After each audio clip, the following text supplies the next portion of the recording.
Hello friends and welcome back. Our today's topic is mesh analysis.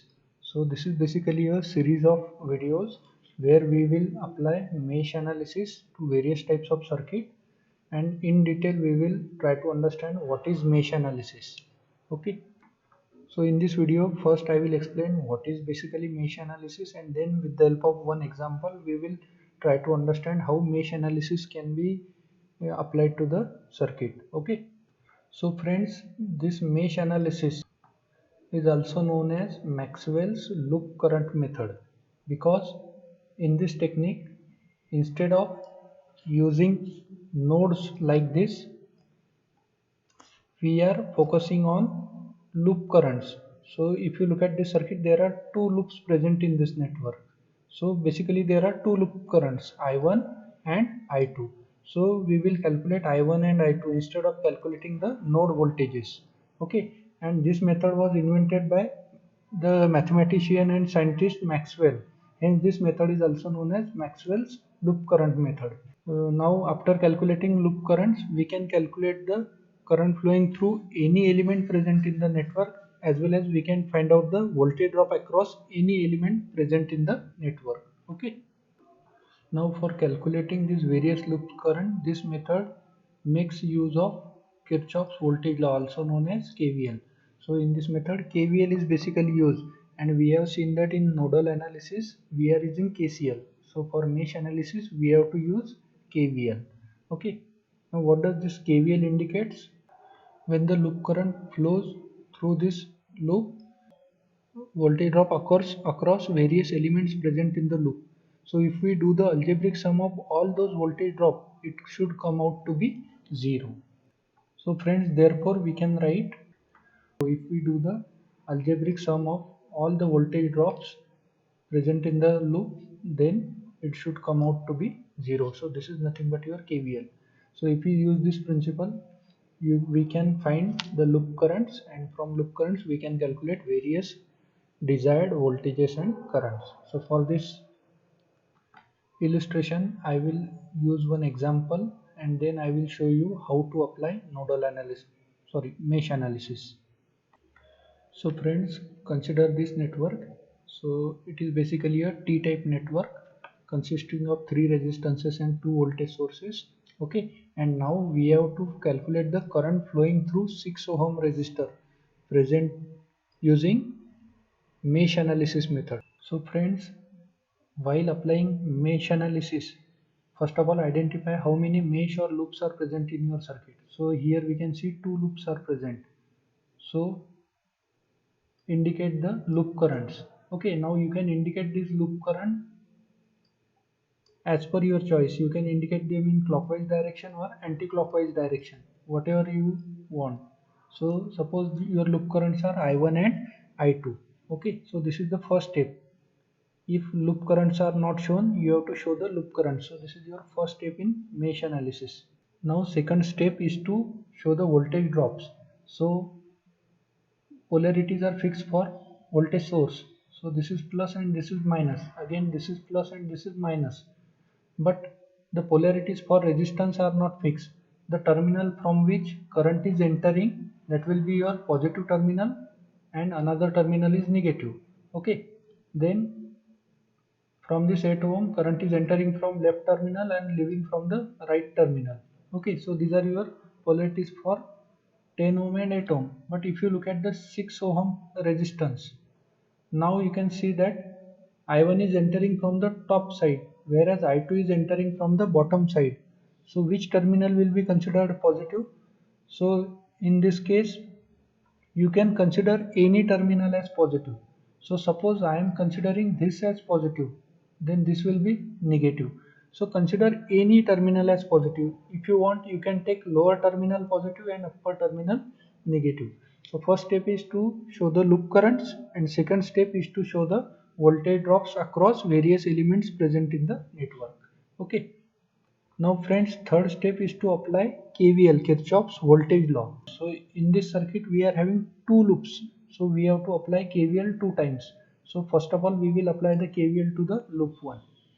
Now friends, this is very important step. When you are applying KVL to any loop, you have to indicate all the elements present in that loop in the terms of voltage. Okay, so now here you are having 6 volt, so write 6 volt. Okay, then you are having this in this loop, you have to follow the path of I1, means loop current 1. So after voltage, what you are getting? You are getting this 10 ohm, but this is resistance. So if resistance is multiplied with current, what you are getting? Voltage. So you have to interpret this 10 ohm in terms of voltage. So what you will do?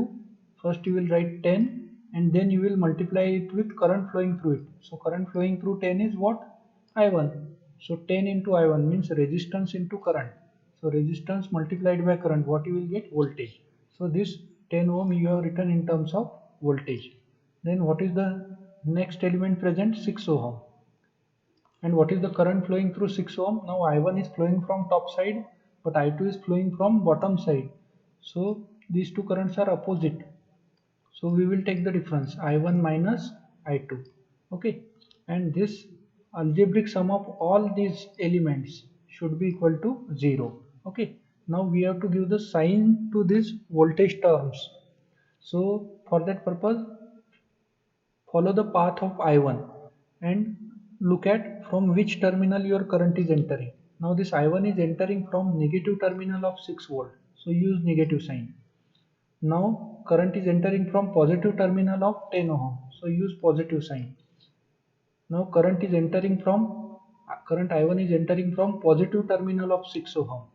So use positive sign. So this is nothing but your KVL equation for loop 1. Okay, and the KVL equation is in terms of currents. Okay, now simplify this, what you are getting? Minus 6 plus 10 I1 plus 6 I1, 16 I1 we are getting, minus 6 I2 is equal to 0. This is the equation you are getting. Write this constant terms on the right hand side, what you are getting. So this equation you are getting, again we can divide each and every term with 2. So what you are getting? 8 I1 minus 3 I2 is equal to 3. So this equation cannot be simplified further. So we will call this as equation number 1. So we will get the equation 1 when KVL is applied to loop 1. Similarly, we will get equation 2, and for that purpose now we will apply KVL to loop 2 like this. Now while applying KVL to the loop 2, we have to focus on loop 2. So what are the elements present here? This 4 volt, this 6 ohm and this 8 ohm. Okay, so we have to write all these terms in terms of voltage. So 4 volt is already in the terms of voltage. So write as it is 4. Then 6. So this is the resistance. So multiply with current. Now what is the current flowing through this? I1 minus I2. Because I1 is entering from top side, I2 is entering from bottom side. Okay, and then 8 ohm. So again multiply with current. What is the current flowing through I2? Sorry, 8 ohm I2. Okay, algebraic sum of all these should be equal to 0. Now give the sign convention. So for that purpose, look at the direction of I2. Now I2 is entering from the negative terminal. Okay, in this 6 ohm. So use negative sign over here. Now I2 is entering from the positive terminal in this 4 volt. So use positive sign over here. And I2 is entering from the positive terminal of 8 ohm. So use positive sign. So if current is entering from negative terminal, you have to use negative sign. Otherwise, you have to use positive sign. Okay. Now solve this. What you are getting? This equation you are getting. Again simplify this. So this equation you are getting, again divide this whole equation by 2, what you are getting. So this equation we are getting, now we will write this equation in terms of I2. So 7 I2 is equal to minus 2 plus 3 I1 you are getting. Okay, so therefore what is your I2?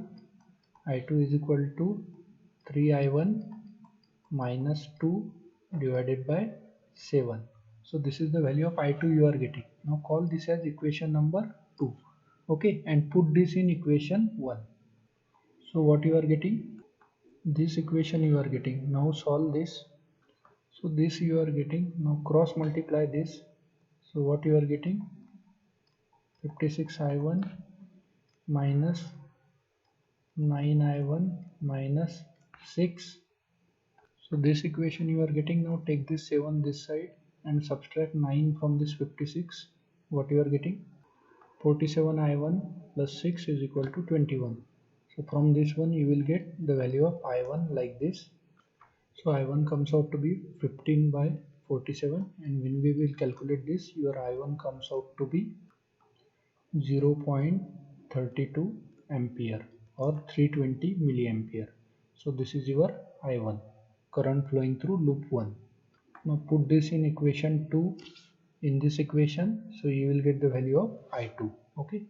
So friends, therefore I2 is equal to what? 3 into I1. So I1 is 0.32 ampere minus 2 divided by 7. So calculate this, you will get I2. So friends, your answer comes out to be 0.1 minus 0.148 ampere or 148 milliampere. Now I1 and I2 both are known to us. Now we can calculate the current flowing through 6 ohm. So friends, now we have got I1 0.32 ampere, I2 is minus 0.148 ampere. So now your current flowing through 6 ohm. I6 ohm is nothing but what? If you look at this diagram, here through this 6 ohm current I1 is entering from top side and I2 is entering from bottom side. So here current flowing through 6 ohm will be difference between I1 and I2. So if you put these values, so friends, you are getting 0.468 ampere. If we write this in milliampere, this comes out to be 468 milliampere.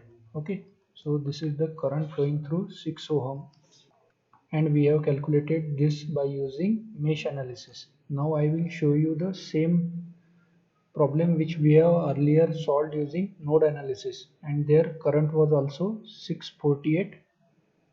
468 milliampere. So compare this answer with our previous answer. So friends, this was the answer calculated, same circuit and same answer we have calculated using nodal analysis. Okay, so here the answer was 468 milliampere, and now again you have got the same answer, 468 milliampere. Okay, so by using either node analysis or mesh analysis, you will get the same value of answer. So in this way you can use nodal analysis as well as mesh analysis to calculate current flowing through any branch present in the network. So thank you very much for watching this. If you are having any doubts, difficulties, please let me know in the comment section. I have also performed experiment on this mesh analysis. The link is available in the description. So thank you very much for watching this. If you are having any doubts, difficulties and recommendations, please let me know in the comment section. And if you really like this, please press the like button. So thank you very much. Have a nice day.